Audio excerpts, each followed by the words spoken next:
L'artiste québécoise Lazara a choisi le plateau de l'émission 20h30 dimanche pour dévoiler en exclusivité ce 19 février 2023 son titre évidemment, la chanson qui représentera la France lors de l'Eurovision 2023.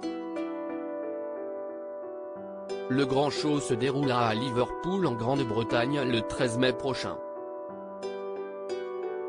CIST avec le titre Tu t'aimeras que Lazara, de son vrai nom Fatima Zahra Afdi, dont on ne connaît pas l'âge exact, s'est fait remarquer.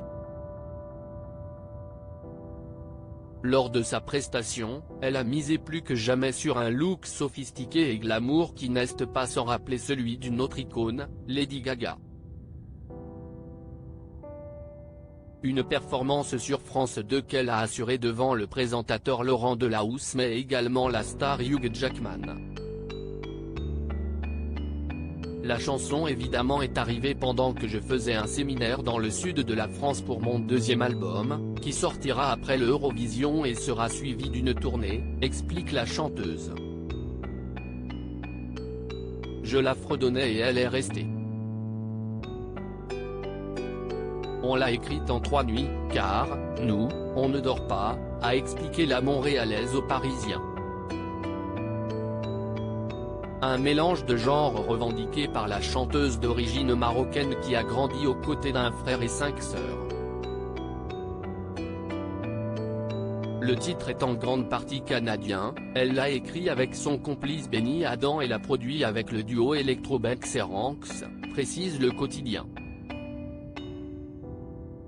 Plus motivée que jamais, très motivée, elle a déclaré sur France 2, « CIST une grande fierté pour moi de représenter la France à l'Eurovision, la France, CIST le berceau de la francophonie. Je me prépare un peu comme un athlète qui se prépare pour les Jeux Olympiques. »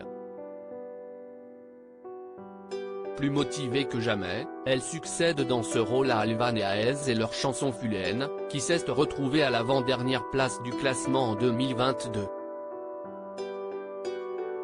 Lazara a déjà pu faire sensation le 10 février dernier aux Victoires de la musique avec des lunettes ornées d'immenses plumes rouges et s'est fait connaître en 2022.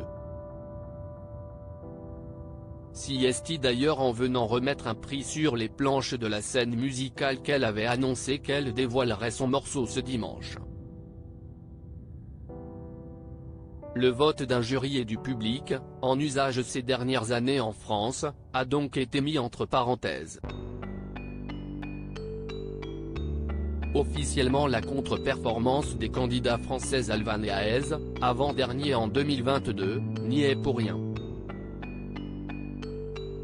L'artiste a été choisi après une rencontre coup de cœur avec Alexandra Redamiel, directrice des divertissements et jeux de France Télévisions et chef de la délégation française pour l'Eurovision.